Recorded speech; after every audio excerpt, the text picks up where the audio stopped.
students, I hope you all are having a great and wonderful day. Today we're going to focus on passive voice to focus information. This will be part one of 2 parts. So what is passive voice?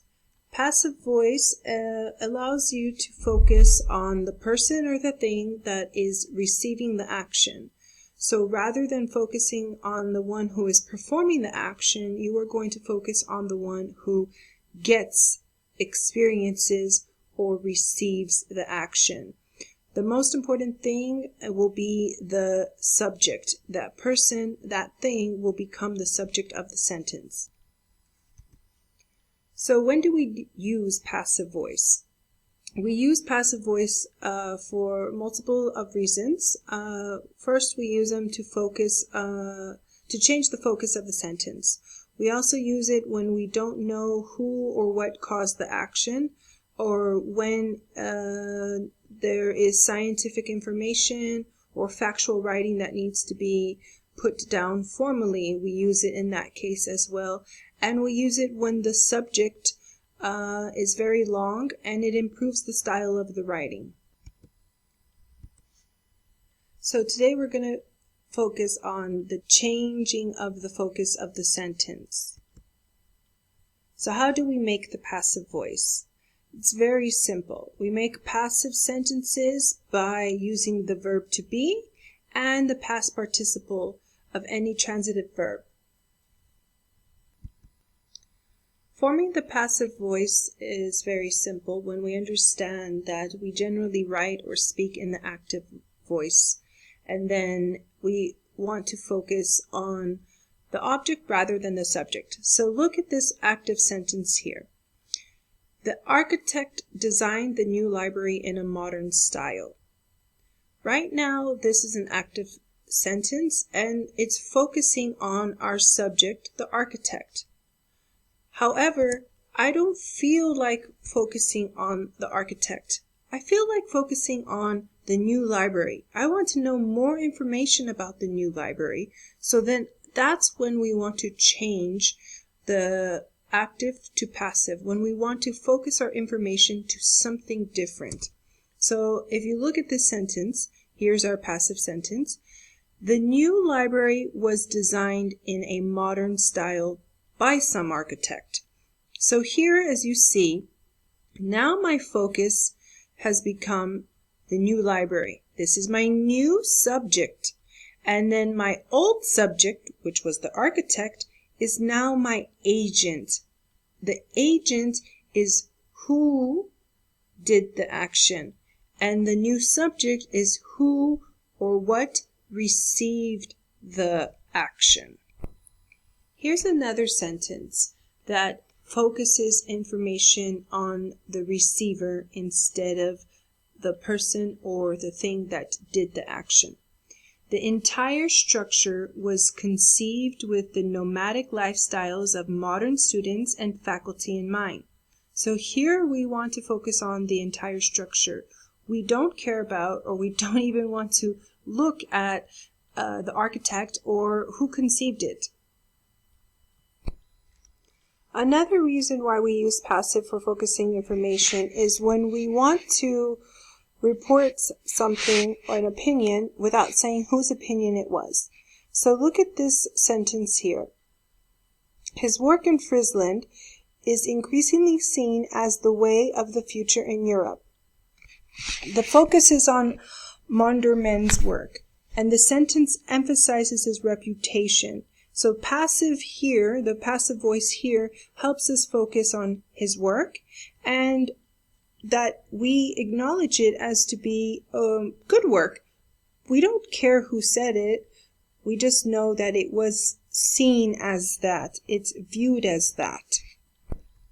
Now let's look at some common mistakes. Here's the first common mistake, not knowing when to use passive or active. Sometimes we need to use passive, or it's a little bit better to use passive rather than active. Here's an example. We know that people created language to communicate. This is active. However, the passive language, the focus of language is better here. The passive voice is better. Language was created for communication. Another common mistake is using the incorrect past participle when the verb is irregular. When your verb is irregular, this becomes difficult because some people are not sure what the past participle is, and that's when we have our mistake. Here's an example. The answers to the survey were sent by mail. What would be the best way to say this? What is the past participle for the verb there? The answers to the survey were sent by mail. So this is an irregular verb, and you need to change it to the past participle, but it remains the same as a past tense. Another common mistake is forgetting to change the verb from singular to plural, or from plural to singular, when the subject of the sentence changes. For example, in this sentence, the findings was noted down by the researcher. What's wrong here? Can you notice? Do you see anything wrong? Well, it should be the findings were noted down by the researcher.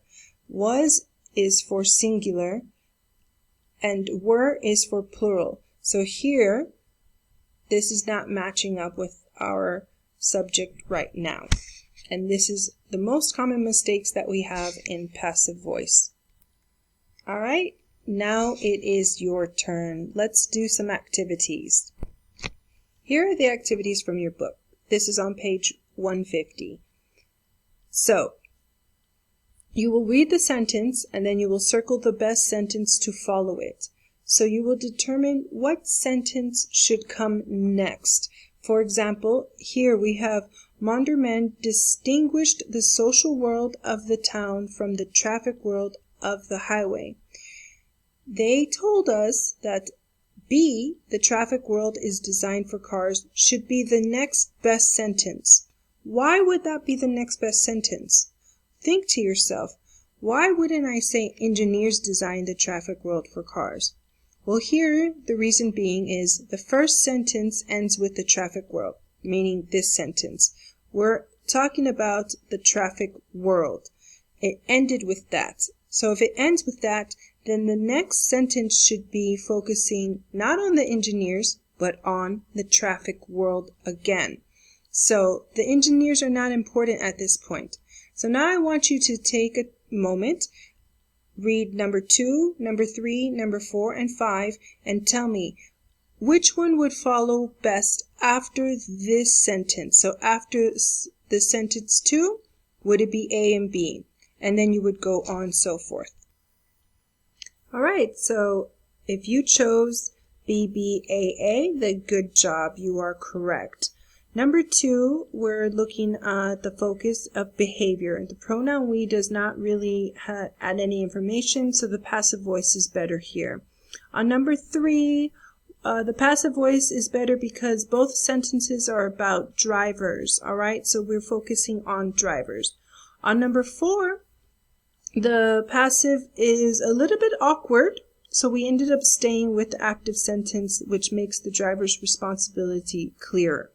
So we understand it better when we're using active. On number 5, the sentence is about what the drivers do, not the car's speed. So this is why we chose the active voice here. Here's another activity for you to do. This one you're going to actually decide which one is correct, the passive or the active form of the verb. So they gave you example number 1, online social media sites are considered third places. So you will continue on. Be sure that you flip your page because you have 2 more here on the next page, on page 151. So take a moment, read the paragraph, and then we will discuss what was best used for activity B. So here are the answers for activity B for numbers 2 through 7. As you will notice, most are in passive form, and the verb to be does change according to the sentence structure. And here are answers for number 8 and 9. Notice number 8 remains the same, And number 9 does take on that passive form into there and adds the verb to be. So as you can see in your book, there is a part 2. So here's part 2. Yes, I know, another part. Don't worry, it's not as long and we will get through this very shortly. Alright, so there are 2 other forms of the passive, and that is the passive infinitive and passive gerund. So these structures both require complements. They help make the sentences more logical, focused, and they avoid introducing new grammatical subjects into the sentence. If you don't know whether a verb takes a gerund or an infinitive complement, use the Learner's Dictionary to help you to decide. A few verbs allow both types of complements.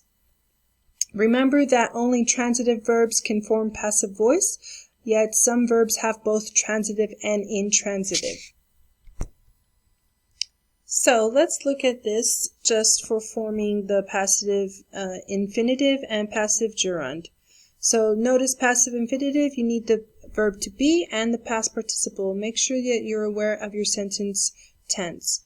In the passive gerund, you will need being and past participle. Let's look at these examples. The road needs someone to widen it. Okay.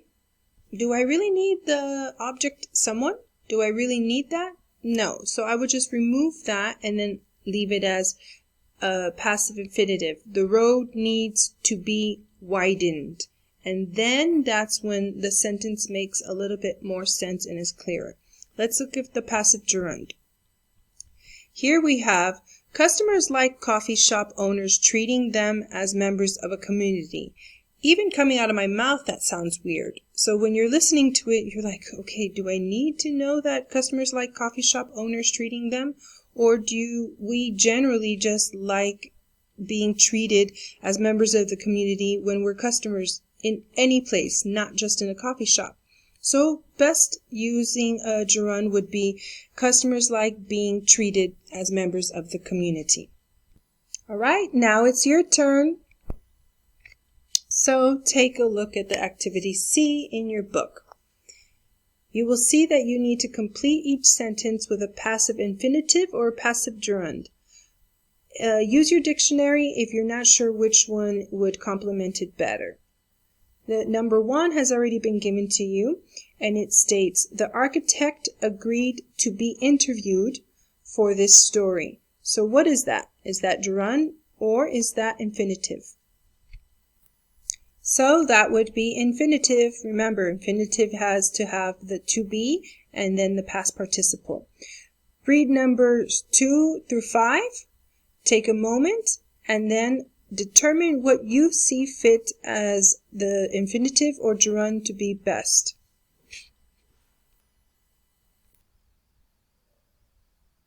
Have you decided? All right, let's take a look. All right, here you go. So, if you chose these as your answers, great job. Be aware that number 2 and number 4, so here number 2 and number 4 could be worded also differently. It could have been, number 2 could have been, to have been designed, to have been. And number 4 also, if you had typed in getting hit or you had written in getting hit, that would have been acceptable as well. So, great job. And this is now an ability for you to be able to tell what would be best, passive infinitive or passive gerund. So now ask yourself, were you able to identify passive voice? Were you able to change active voice to passive voice? Were you able to identify which would be best, passive gerund or passive infinitive? And when would you use which one appropriately? So, for further practice, as always, make sure you go to LMS so that you can do your activities. Complete any additional iTools online activities that are in your book. And if needed, always, you are able to repeat this lesson at any time. So, thank you. Great job. Practice. And then hopefully you'll be able to determine what's best, passive or active.